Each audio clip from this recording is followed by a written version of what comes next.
Siempre que lo beso se llamaba esa canción de Miranda que nos estaba antecediendo. Nuestras palmas se disponen a recibir con un fuerte aplauso en este estudio por vez número 2, 3. 2. Juan Rattenbach.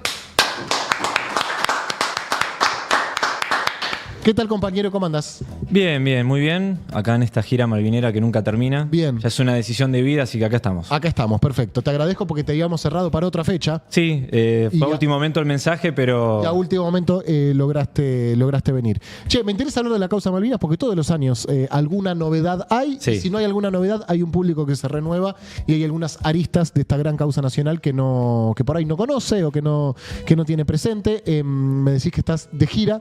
Contame de qué consta esa gira y cuando te presentás, ¿cómo te presentás? Bueno, me presento primero como abogado para acreditar cierto conocimiento de la causa, como trabajador del Museo de Malvinas, actualmente como asesor de contenidos del museo. Bueno, como ya sabés, trabajo ahí desde que se inauguró en 2014. Y bueno, malvinero, ante todo. Malvinero ante todo. Sí, la identidad por encima de todas las cosas. Bien, perfecto. La última vez que hablamos fue en el 23. Sí, agosto del año pasado, si mi memoria no me falla. Así que voy a arrancar preguntándote si hay alguna novedad con respecto a la causa Malvinas y al reclamo de soberanía de nuestra patria sobre nuestras islas. Bueno, hay muchas novedades, no necesariamente son positivas. Bien. Pero lo que sí, como siempre decimos acá en este programa y en todos lados, de que Malvinas es una causa dinámica. Por lo general siempre asociamos Malvinas con la guerra, con el 2 de abril, con el 14 de junio del año 82, y sin embargo, si ponemos Malvinas y la solapa de noticias en Google, tenemos noticias prácticamente todos los días. Bien. ¿Por dónde empezar? Bueno, si queremos un poco más para atrás, nos vamos a la Antártida, un poco más al sur, para hacer un repaso por lo menos de 2024, un balance. Salió esta noticia, que es una falsa noticia en realidad, de que supuestamente Rusia descubrió petróleo. Más petróleo que en cualquier otro lugar de la Tierra. Exactamente, en la Antártida, ni más ni menos. ¿Qué es lo falso de eso? Que no fue un descubrimiento de este año, era del año 2020, por lo tanto fue una especie de opereta mediática internacional. ¿De quién? ¿De Rusia? No se sabe. ¿Viste esas operetas que te quedan para una película de Misión Imposible, donde son todos enemigos o aliados? Y esto surge en la cuenta oficial del BRICS. Esa es la de Twitter, o X. Es hasta el día de hoy que no sé quién maneja esa cuenta, la que tiene el tilde dorado, que dice que Rusia descubrió petróleo en la Antártida británica. Entonces, ¿qué hicieron los británicos inmediatamente y muy rápidos como son? Salieron a declarar a nivel mundial de que Rusia reconocía la soberanía británica en la Antártida. O sea, ni más ni menos. Por eso este tema también aprovecho para aclarar, hay un mito muy instalado, de que el Tratado Antártico vence y que para el 2048 vamos a estar en una especie de guerra de las galaxias. Yo estaba en esa. Sí, todos estábamos en esa. Ok. ¿No vence? No vence. No vence. No vence. No vencerá nunca. No, nunca. Como todo tratado internacional, salvo que las partes que lo suscribieron originalmente hagan una denuncia formal con todo lo complejo que eso implica, una vez que se firma un tratado internacional, salvo que tenga una cláusula de un plazo determinado. Y no es este caso. ¿Y por qué se dice que el Tratado Antártico vence en el 48? Bien, hay una confusión con un protocolo que es del año 91, que se llama Protocolo de Madrid, que en realidad lo que hace es la prohibición de explotación de recursos minerales e hidrocarburíferos de la Antártida. Y establece una cláusula de posible revisión de cara, digamos, ¿no?, pasado el 2040, pero la metodología para modificar cláusulas es tan difícil, tan compleja, que en los hechos no se puede modificar nada. Por lo tanto, no es que solamente el Tratado Antártico no vence, sino que ese protocolo de preservación ambiental de la década del 90, típico de la inmediata posguerra fría, es muy poco probable que se modifique. Por lo tanto, nadie va a explotar ni un solo barril de la Antártida. Lo que se presenta es como un conflicto geopolítico en puerta. Latente, exactamente. Latente, que en el 2048, la Antártida, tierra de nadie. Exactamente. Y ahí también nos encontramos con un desafío de este siglo, ¿no?, de la posmodernidad, donde si todos los seres humanos, videos de TikTok mediante, videos de YouTube mediante, estamos convencidos que ese tratado va a vencer, eso podría tener alguna consecuencia en una acción de los seres humanos de acá a 20, 30 años, por más que jurídicamente no venza. Bueno, creo que un poco lo que hablamos cuando hablamos de soberanía y hablamos en medios como este es adaptar Malvinas al siglo XXI y cómo de alguna manera se aborda Malvinas en las redes y cómo nosotros como argentinos desde este lugar, de esta trinchera digital, en realidad difundimos nuestro reclamo de soberanía y por sobre todo nuestros derechos de soberanía. Y ahí creo yo que de alguna manera lo que estamos armando muy de a poco, pero de forma consistente, es lo que llamaba Perón los anticuerpos, ¿no? Los anticuerpos digitales y de las redes, para que no prime una versión colonial británica de nuestro reclamo de soberanía. ¿Cuál sería la versión colonial británica, Juan, que está instalada o que uno por ahí muchas veces reproduce sin saber que viene de ahí? Tiene varios conceptos. El número uno es que es un clásico británico, que es el respeto por la autodeterminación de los pueblos. Sí. Básicamente, aclaramos por número 99, el principio de autodeterminación de los pueblos consiste en que los habitantes, en este caso de las Islas Malvinas, puedan decidir el destino de soberanía del archipiélago. Claro, eso si hubieran, digamos, sido... Los pueblos originarios claro. de Malvinas. Claro, lo que nosotros charlamos la vez pasada, el año pasado, es que si había un pueblo originario de Malvinas, fue el pueblo argentino, que hasta la usurpación británica en 1833 vivía en Malvinas, tenía la bandera argentina, cantaban el himno, festejaban el 25 de mayo y el 9 de julio, como lo vamos a hacer mañana. Y ¿desde cuándo, che? desde 1820 hacemos toma de posesión formal, pero jurídicamente las Malvinas son argentinas por la mera declaración de independencia. Bien. Es decir, íbamos con otro mito, ¿no? Todo lo que era el antiguo virreinato del Río de la Plata pasaron a ser las fronteras terrestres de esta joven nación independiente llamada Provincias Unidas, o lo que llamamos como República Argentina. ¿Por qué digo esto? Porque los británicos dicen: ¿desde qué lugar Argentina denuncia un colonialismo británico en Malvinas si existió un imperialismo argentino en la Patagonia? Y cada vez que hay una Copa América, hay un partido con Chile, siempre se reflota esta cuestión, chicana va, chicana viene, sobre todo en Twitter. Y la realidad es que si uno mira el mapa del virreinato del Río de la Plata, todo el territorio que forma hoy parte de nuestro país ya era, digamos, nos correspondía por lo que sería en derecho internacional. Salvo la Antártida, que eso vino después. Y en el caso de la autodeterminación de los pueblos, lo que tiene interesante es que no es que solamente la Argentina dice que no se aplique ese principio, sino que los países de África y de Asia y de Medio Oriente, que son los que se beneficiaron de la autodeterminación de los pueblos para poder independizarse de Gran Bretaña, de Francia, de Bélgica y de otras metrópolis europeas, son los que plantearon: en Malvinas no. En Malvinas tiene que primarse el respeto a la integridad territorial de la Argentina. Bien. Y ahí en ese escenario todo el mundo se pregunta, bueno, si las recuperamos, ¿qué pasan con los isleños? Bueno, para nosotros son argentinos, solo que todavía no se dieron cuenta, y al momento de nosotros recuperemos la soberanía, el ejercicio pleno de soberanía de Malvinas, lo que tiene la obligación el Estado argentino es respetar los derechos de propiedad, que sería el derecho privado, no es el derecho público, respetar su cultura, el uso de su idioma. Si quieren tener teléfonos públicos de color rojo, que lo usen, pero esos habitantes no pueden seguir el destino de soberanía del archipiélago. De la manera que los habitantes de San Luis o de Mendoza no pueden decidir si Mendoza es una provincia argentina, es un país independiente o forma parte de Chile. Claro. Por ejemplo, o sea, es exactamente lo mismo. Claro, uno dice que en el territorio argentino se habla la lengua castellana, el español, pero también se habla el inglés. Claro, exactamente. Y por eso también es importante, porque si no uno cree que, bueno, pero ellos vivieron allá hace mucho tiempo. Sí, sí, bueno, claro. O tienen 8 o 9 generaciones. Bueno, pero por más generaciones que haya en Malvinas, no significa que esas 2.000 personas que tienen capacidad de voto, acá es donde viene también la trampa, puedan decidir de si el archipiélago pertenece a Uruguay, Brasil o Gran Bretaña en este caso. Mencionás el voto, hubo elecciones en Gran Bretaña, te quería preguntar si cambian algo con respecto a nuestro reclamo de soberanía, quién gana o quién pierde las elecciones allá. Bien, primero perdieron los conservadores, fue una paliza electoral que hace mucho que no tenían, volvieron a ganar los laboristas. Si yo me guío por, digamos, quitando todo tipo de ingenuidad y de romanticismo de lo que sería la política exterior europea en general, no vería en principio un cambio en la política exterior británica. Ya el que va a ser, o ya es el canciller británico de la nueva coalición gobernante, ya manifestó que no va a dialogar con la Argentina por la soberanía de Malvinas. Pero siempre hay luces, ¿no?, en el horizonte, y una luz podría ser Irlanda.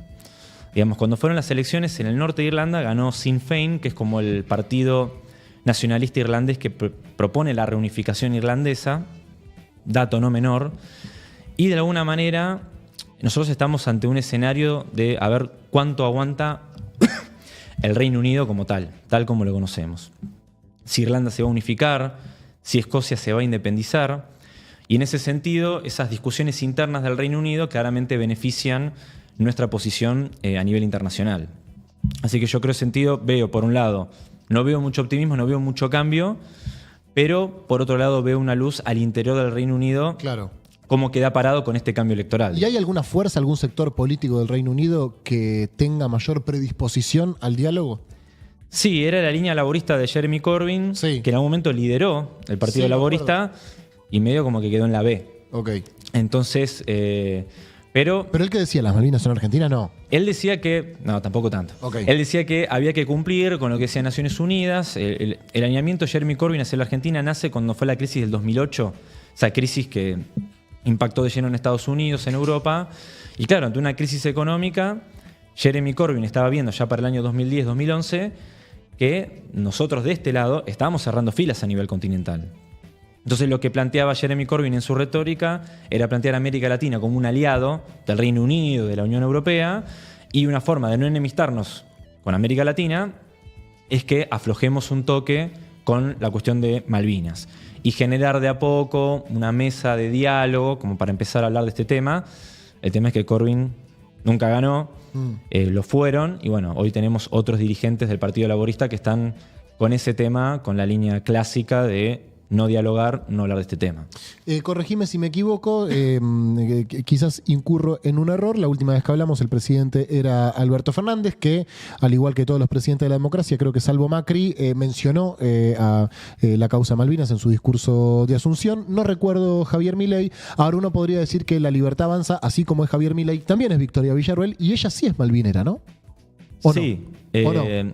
Yo soy partidario de que ante la duda todos somos malvineros hasta que se muestren lo contrario. Bien. Hay una especie de principio de inocencia malvinera. Pero bueno, más allá de que Villarruel es vicepresidenta, digamos, ella no está a cargo ni de las relaciones exteriores, ni de la defensa del país. Y bueno, entonces, en realidad, hoy en día la responsabilidad de la política exterior argentina es de Javier Milei y Diana Mondino. ¿Y qué política tienen? ¿Qué posición tienen ellas? Bueno, a ver, recordemos también que ¿Querés un mate? Sí, por favor. Está muy caliente, ¿eh? Venga. Bien. A ver, en términos de política exterior, lo que yo veo es una especie de delay y de un movimiento muy lento. Che, qué lindo mate. Porongo. En relación a estos reclamos de soberanía, voy a dar un ejemplo contemporáneo de hoy. Hace rato que ya Gran Bretaña viene haciendo actividades de exploración y explotación de hidrocarburos en el norte de Malvinas. Si quieren, vamos ahí con la foto número 1. En una cuenca que se encuentra a más de 200 kilómetros del archipiélago, que se llama Lobo de Mar o Sea Lion en inglés, que ahora está próxima a ser explotada. Hubo un anuncio de Gran Bretaña de que van a proceder con la explotación de hidrocarburos offshore o costa afuera, y calculan que van a ganar o van a tener términos de ganancias promedio $1.000 millones al año. Si nosotros miramos la Cancillería hasta el año pasado, cada 2x3 había un cable de prensa haciendo protestas formales de lo que hacía de forma unilateral Gran Bretaña en Malvinas. De enero de este año en adelante, en el caso particular del petróleo, hasta ahora hay silencio. Digamos, hay un silencio que, de mi humilde opinión, es muy preocupante, porque también hay una falsa creencia, como se cree que el Tratado Antártico va a vencer, hay una falsa creencia de que por ahí Twitter o las redes sociales pueden reemplazar a las comunicaciones formales de una cancillería. La respuesta es que no. Ok. Y en ese sentido, se anunció, Gran Bretaña lo anunció unilateralmente, nos están explotando literalmente el petróleo en la cara, y hasta ahora Cancillería no Nada. se pronunció, y es un tema preocupante. O sea, el comunicado ya se tendría que haber publicado y pasaron 5 días, que para los tiempos de la Cancillería es un montón, una eternidad. Que haya ganado un presidente que reivindica públicamente, incluso en el debate presidencial, a Margaret Thatcher, ¿te parece que es un retroceso de lo que representa la agenda de Malvinas en el común del pueblo o no? Es una anomalía. Ok. Es una anomalía total, porque aparte veníamos del Mundial de Qatar hablando de los pibes de Malvinas que jamás olvidaré. Y ahí veo un fenómeno muy contradictorio. Yo, por un lado, veo una fuerte malvinización. Vos me preguntabas por la gira malvinera. Que yo creo que hay más demanda de hablar de estos temas. Yo creo que no es casualidad que estemos hablando de esto un 8 de julio. No es que estamos un 1 de abril o un 2 de abril hablando de este tema. Ya creo que Malvinas se habla todo el año. Y frente a esta malvinización que va creciendo y cada vez hay más contenidos de Malvinas en TikTok, en YouTube y en las redes, gana un presidente que admira, y lo dijo públicamente, a Margaret Thatcher. En ese sentido lo veo como una anomalía. Yo obviamente rezo al San Pueblo argentino, no como un santo a creer, que más allá de los dichos de Milei y el resultado electoral, el pueblo argentino es malvinero, eso no hay dudas. lo que estamos tratando de hacer es fertilizar esa identidad malvina, que es que las Malvinas son argentinas, y profundizar esta cuestión para que todos tengamos herramientas para leer Malvinas en clave de actualidad, Claro. y sobre todo en clave de futuro. Me parece que eso es lo más importante. Te leí hace algunas semanas en tus redes y fue uno de los temas por los cuales me interesaba convocarte a charlar acá. Expresarte sobre el régimen industrial en Tierra del Fuego. Primero me gustaría, para quien está un poco desprevenido o no sabe de qué se trata, como si fueras un periodista, que cuentes de qué se trata justamente el régimen industrial de Tierra del Fuego, cuáles son las críticas que se le hacen, por izquierda o por derecha, y por qué para vos te parece importante. Bien. La mayoría de las críticas son por derecha, ¿no? O falsa izquierda, digamos. Primero que la promoción económica de Tierra del Fuego nace, si me permitís, desde la década de 1820.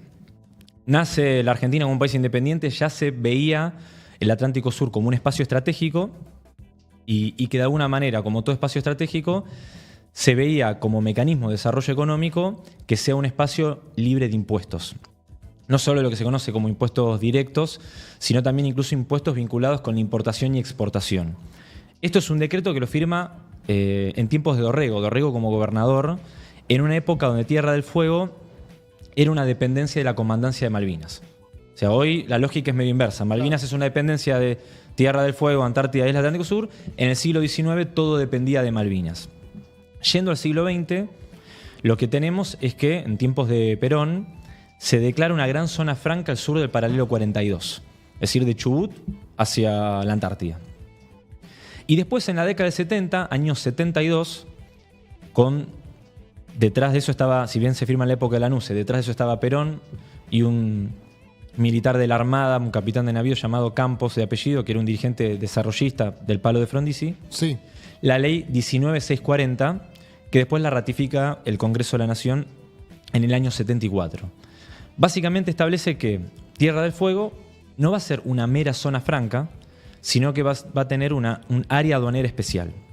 Y que por lo tanto, todo lo que sería el comercio exterior en Tierra del Fuego va a tener un régimen aduanero distinto al resto de lo que sería la Argentina continental, que va desde el norte hasta lo que sería Santa Cruz, digamos.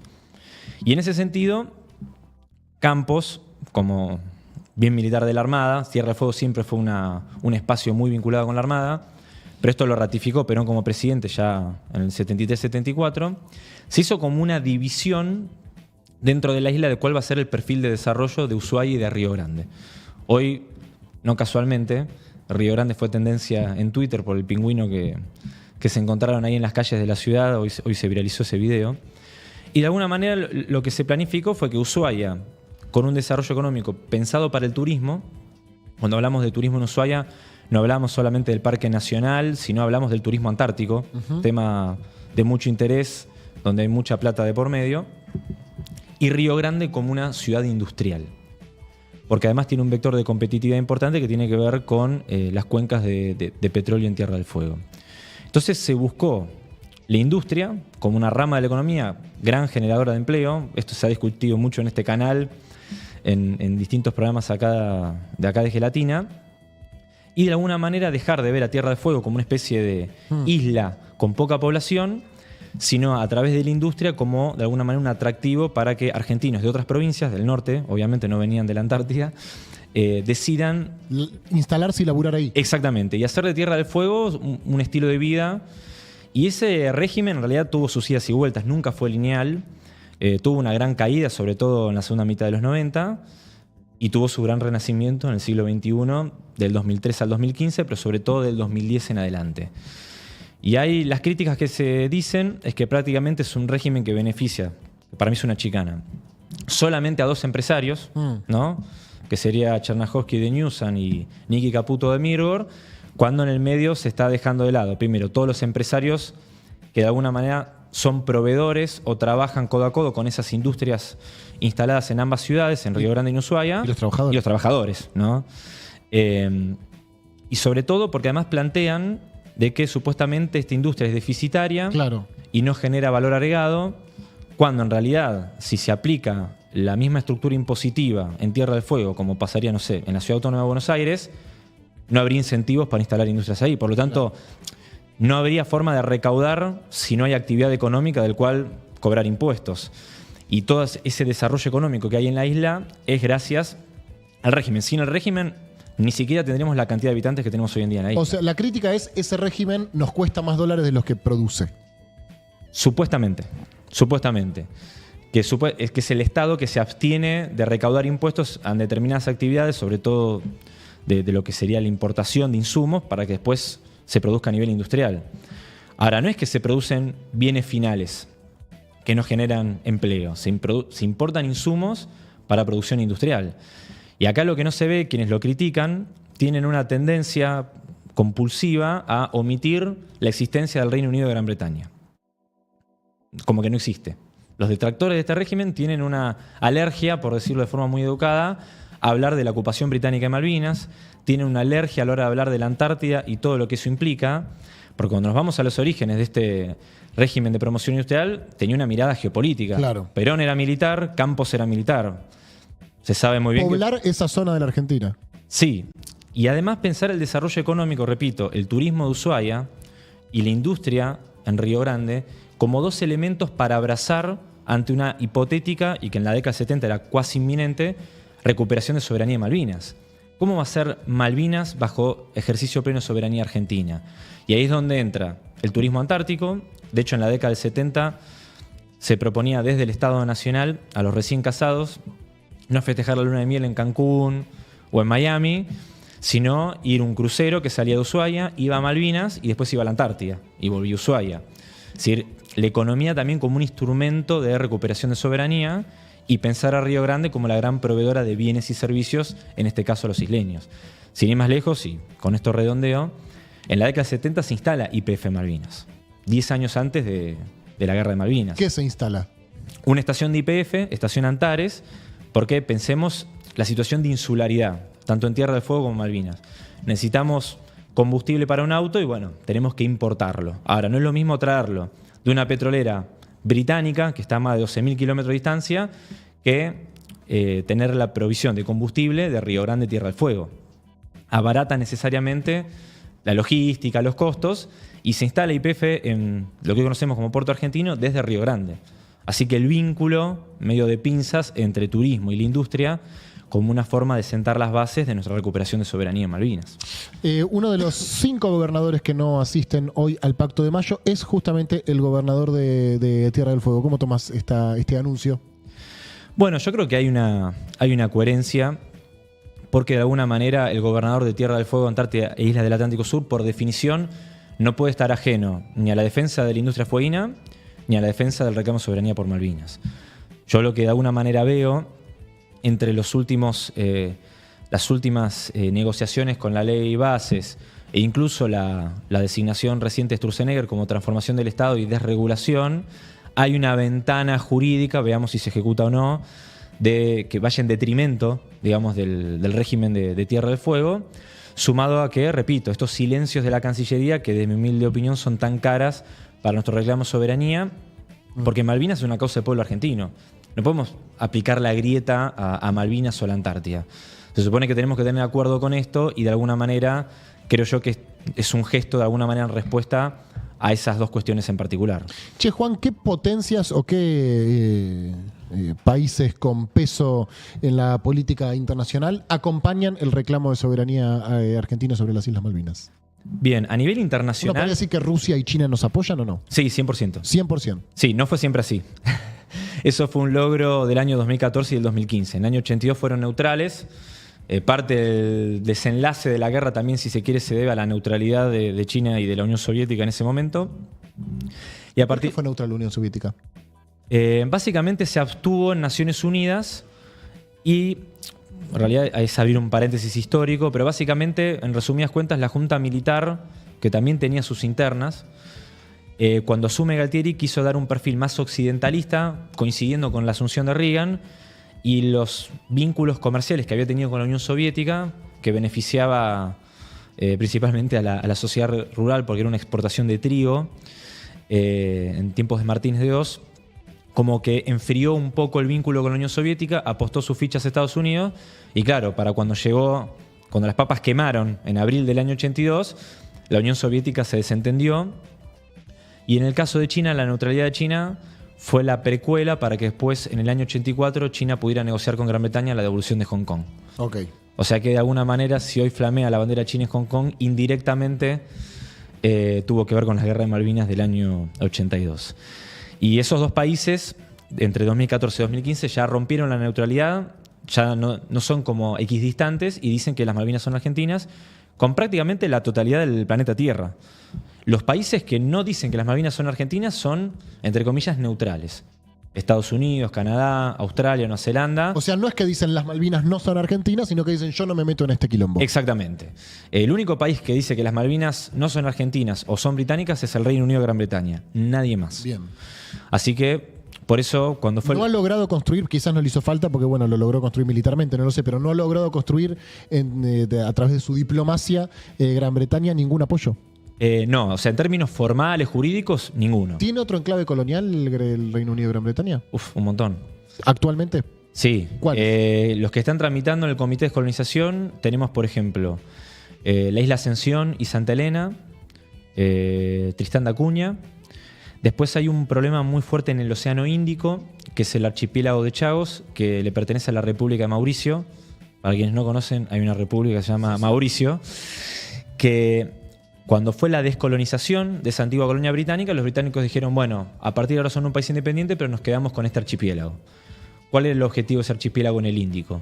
Como pasa con Malvinas. Esas islas la utilizan como portaaviones para disuasión o directamente operaciones militares en distintas partes del planeta.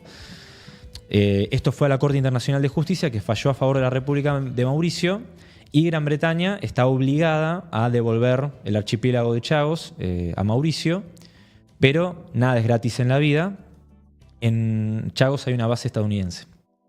Entonces lo que acordó Mauricio con Estados Unidos es que en caso de que Gran Bretaña se retirara, la base estadounidense va a seguir en pie.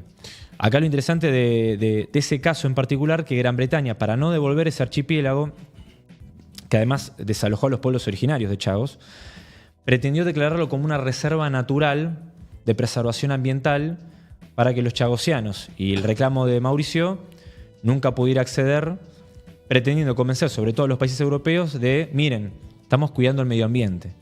Y ahí abrimos otro paréntesis de cómo los británicos utilizan una causa noble, que es el cuidado del planeta Tierra, para en realidad justificar su presencia colonial en distintos territorios, incluido Malvinas y el Atlántico Sur. Che, algo que no pudimos conversar es el viaje que hizo el presidente a Ushuaia, ¿fue o a Río Grande? El presidente viajó a Ushuaia, estaba con Laura Richardson. Ese. Bien. ¿Qué pensás de ese viaje? ¿Qué fue a hacer? ¿Qué sentís de ese anuncio? ¿Qué tema Iken? Primero que en Ushuaia tiene que haber una discusión geopolítica. Vamos con lo geopolítico y después vamos al hecho concreto. Hay una especie de guerra fría o una carrera como a ver quién lanzaba el primer satélite. ¿Quién tiene la primera base logística antártica en el Atlántico Sur? Las competencias serían Punta Arenas, Chile, el eje Río Grande, Ushuaia, en Tierra del Fuego, o Puerto Argentino de Malvinas bajo ocupación británica. Entonces, nuestro país quería inmediatamente hacer este polo logístico en Ushuaia, esta base naval integrada, que no es que solamente va a servir para las misiones nuestras en la Antártida. Cuando hablamos de logística antártica, lo tenemos que interpretar como exportación de servicios logísticos a los distintos países del mundo que quieren hacer ciencia en la Antártida, pero en algún momento hay que hacer una parada técnica. Como cuando un micro de larga distancia en algún momento para y te puedes comprar un sándwich de miga. Bueno, esos servicios logísticos se cobran en dólares. Es decir, sería una fuente de las tantas divisas que nuestro país necesita. Se puso la piedra fundamental en 2022 y nosotros al principio la queríamos hacer con China. Y vino el Comando Sur y dijo, con China no. Bueno, ¿la quieren hacer con nosotros? No. Bueno, entonces la hacemos con China. No, con China no. Ok, bueno, entonces... No lo hicimos. La empezamos a hacer con capitales propios en un acuerdo de defensa con Tandanor. Y de repente, 2024, oh sorpresa, apareció la jefa del Comando Sur queriendo viajar a Ushuaia, ni más ni menos que en las proximidades del 2 de abril, donde supuestamente se anunció que Estados Unidos colaboraría con la construcción de esta base naval integrada argentina. ¿Por qué digo el anuncio? Porque cuando Pose fue al Congreso, dijo no hay ningún acuerdo. Ok. Y después Defensa dijo no, sí tenemos un acuerdo. Entonces, No está claro. No está claro, pero si ya dije que el Comando Sur no quería que China invirtiera en Tierra del Fuego, sabemos que es un lugar sensible que Estados Unidos le ha puesto el ojo. Tanto Tierra del Fuego como el Atlántico Sur y también la Cuenca del Plata y el río Paraná. Hace un rato tuvimos una discusión, sobre todo con algunos compañeros de nuestra comunidad que estaban presentes en el chat, vinculada a... voy a hacer una vuelta rara, pero te juro que tiene un fin, creo. Vinculada a la crítica que se le hace a los jugadores de la selección argentina por no pronunciarse políticamente, a lo cual agrego por no pronunciarse políticamente como nosotros pensamos, porque si se pronunciaran políticamente... de forma contraria a la nuestra, se los criticaría también. Y alguien ponía en el chat por qué no tratamos de pensar cuáles son las causas que nos unen y no siempre andar buscándole la quinta pata al gato y aquello que nos diferencia. Línea con la cual coincido, ¿no? La selección nacional es un símbolo patrio, primero la patria, después el movimiento, después las cuestiones partidarias. ¿A qué voy con esto? Uno tiende a pensar que la causa Malvinas es una causa que cuenta con apoyo masivo del pueblo argentino. No quiero decir el 100%, pero estoy seguro que es un número muy alto. Arriba del 90. Arriba del 90, seguro, y que hay muchísimos millones de votantes de Milei que dicen las Malvinas son argentinas, Margaret Thatcher me chupa un huevo. De hecho, acá vinieron los herederos de Alberdi, que son dos pibes que tienen un canal libertario, y yo le dije, ¿qué sienten de Margaret Thatcher? No me acuerdo si se lo dije en el canal de ellos, me chupa un huevo Margaret Thatcher, una cosa así. A lo que voy con esto es, ¿qué puede hacer un argentino común y corriente, como nosotros, como los miles que nos están mirando, para poder sostener, visibilizar, fortalecer la causa Malvinas? Bueno, por empezar, recién mostraron los pines de la escarapela de Malvinas. Sí. Hay que malvinizar todo, no solo por la palabra Malvinas, sino en términos icónicos, el archipiélago. Muchos optan por tatuarse, otros optan por comprarse indumentaria que no tenga la bandera británica, ¿no? Y de esa cuestión simbólica viene el paso siguiente, que es leer, informarse, mirar muchos videos de YouTube, que tenemos hoy en día mucho contenido vinculado con nuestra historia de soberanía en Malvinas. Tenemos, por ejemplo, los videos de YouTube del canal del Museo Malvinas. Tenemos también un canal que lo hizo la Universidad Nacional de Lanús que se llama Voces de Malvinas, que son testimonios de veteranos muy interesantes. Después hay un canal que salió hace poco, que lo recomiendo, se llama Malvinas Día por Día, que cuenta cómo fue la guerra de Malvinas. ¿De un canal dónde? De YouTube. Todo digo canales de YouTube. O sea, que son de libre acceso, no hay que suscribirse ni nada por el estilo. Pero de alguna manera, mencionaste ahí la selección. Es interesante cómo esto repercute en la geopolítica del fútbol y del deporte a nivel mundial, porque la FIFA es totalmente desmalvinizadora, no así la AFA. Hay ahí una tensión. ¿Por qué la FIFA es desmalvinizadora? Habría que preguntarle a Infantino. Pero digo, ¿en dónde se ve? Bueno, en el año 2014 Argentina jugó un partido amistoso, creo que fue con Eslovenia, donde los jugadores de la selección nacional pusieron un cartel que decía que las Malvinas son argentinas. Y no se podía. No, se multó a la AFA. O sea, se multó con una multa creo que era de $50.000. Y lo que tuvimos el año pasado cuando fuimos anfitriones del Mundial, creo que fue el Mundial Sub-23, si mal no recuerdo, o el Mundial Sub-20. Sub-20, que de repente se taparon las Islas Malvinas de un estadio en Mendoza con el logo, digamos, del Mundial, y que fue un escándalo. Es decir, los mismos organizadores de la FIFA habían tapado el archipiélago de las islas y habían prohibido incluso el ingreso de veteranos a distintos estadios. Creo que esto pasó también en San Juan, porque tenía una gorra, una remera con Malvinas, porque dicen que eso politiza. Claro.